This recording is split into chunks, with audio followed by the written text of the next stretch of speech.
Pessoal, tudo bem?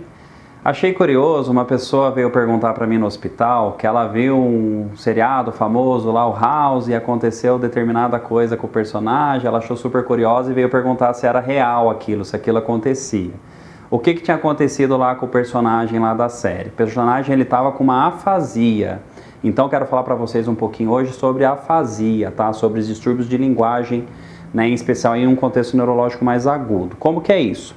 Então eu tenho no cérebro meus centros da linguagem, tá? Eu tenho uma área que é um centro da linguagem motor que controla a movimentação da minha boca, e eu tenho uma área da linguagem que é mais relacionada ao entendimento do que eu escuto e a tradução de como eu falo isso, o jeito que eu falo as coisas, o jeito que eu passo a comunicação, as informações para uma outra pessoa.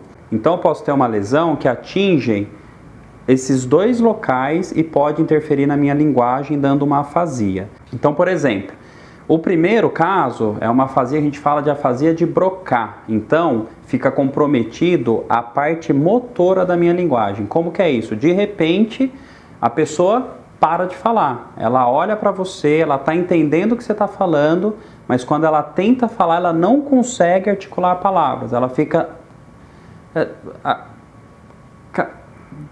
as palavras não saem, não consegue articular a palavra, tá? Que é uma situação super desesperadora, né? A pessoa quer falar e não consegue.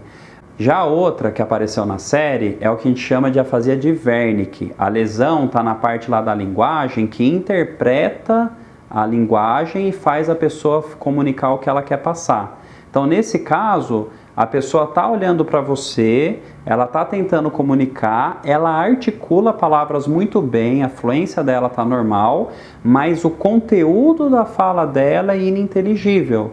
Então a caneca do gato pegou o cachorro na rosa e vai para o espelho da lavanderia. É mais ou menos assim. É uma fala totalmente ininteligível e a pessoa está falando de uma maneira normal, como se todo mundo estivesse entendendo e compreendendo ele, e na verdade está falando um monte de coisa que ninguém entende, como se fosse uma linguagem alienígena, sem nexo, ininteligível. Isso pode acontecer por várias situações. Pode acontecer, por exemplo, num derrame, que é o mais comum, é o mais clássico da gente ver, mas também em outras doenças, como esclerose múltipla, algumas doenças infecciosas do cérebro, enfim. Então a afasia é algo que a gente vê muito na situação neurológica de emergência, né? Aquele paciente que vai para o hospital por conta disso. Essa última que eu falei, que é a afasia de Wernicke, que a pessoa não fala nada com nada, muitas vezes é interpretado pelos familiares como confusão. Olha, minha mãe, meu pai está confuso, não está falando nada com nada. Na verdade não é que está confuso, é que a linguagem está alterada, ele não está conseguindo se comunicar para a pessoa estar fazendo sentido o que ela está falando, mas na verdade não está falando nada com nada. Quando isso é muito mais sutil, quando não é tão alegórico assim, o que a gente percebe são as parafasias. O que são as parafasias? A gente tem as parafasias fonêmicas, que é a troca de sílabas das palavras. Então, por exemplo, caneca vira baneca, a pessoa troca uma sílaba da palavra.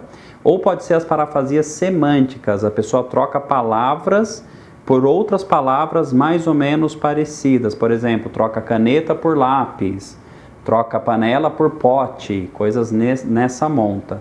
Isso quando é mais sutil. Quando é alegórico, quando é o quadro bem exuberante, aquele quadro agudo, mais feio, né, mais grave, é daquele jeito que eu falei. A pessoa troca tudo e nada faz sentido. É uma linguagem caneca, vaso, cachorro, vaso, quadro da letra do pai. Então, nada faz sentido. Tem como tratar, obviamente, depende da causa, né? E a recuperação da linguagem, ela é paulatina, né? Então, algumas pessoas recuperam totalmente, fonoterapia ajuda bastante.